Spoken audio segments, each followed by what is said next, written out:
ஆக்குனர் பா. ரஞ்சித் மீது சென்னை காவல் ஆணையர் அலுவலகத்தில் வழக்கறிஞர் பொற்கொடி என்பவர் புகார் அளித்துள்ளார். அந்த புகாரில் தங்கலான் படத்தில் சர்ச்சைக்குரிய காட்சிகள் இடம்பெற்றுள்ளதாகவும் அந்த காட்சிகளை உடனே நீக்க வேண்டும் எனவும் குறிப்பிட்டுள்ளார். இது குறித்த பேச்சுகள் தற்போது அதிகரித்து வருகின்றது.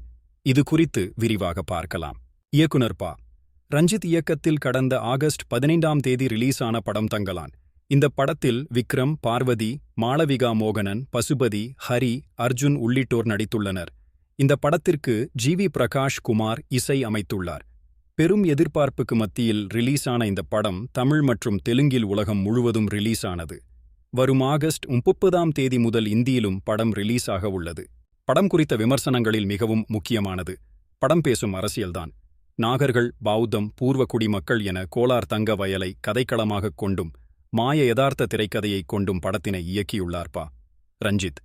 இந்த காரணங்களுக்காகவே படத்தினை ரசிகர்கள் தொடர்ந்து பாராட்டி வருகின்றனர்.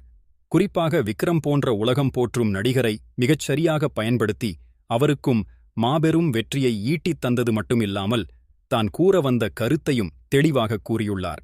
படம் நல்ல வசூல் செய்து வரும் நிலையில் சென்னை காவல் ஆணையர் அலுவலகத்தில் பூந்தமல்லி நீதிமன்ற வழக்கறிஞர் பொற்கொடி என்பவர் இயக்குனர் பா.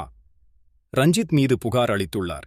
அதில் தங்கலான் படத்தில் புத்த மதத்தை உயர்வாக காட்ட வைணவ மதத்தை இழிவுபடுத்தும் விதமாக காட்சிகள் இருப்பதாகவும் அந்த சர்ச்சைக்குரிய காட்சிகளை படத்திலிருந்து நீக்க வேண்டும் எனவும் அவர் குறிப்பிட்டுள்ளார்.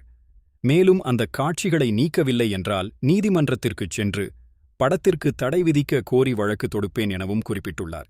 சர்ச்சைக்குரிய காட்சிகள் பலரது மனதை புண்படுத்துவதாக குறிப்பிட்டுள்ளார்.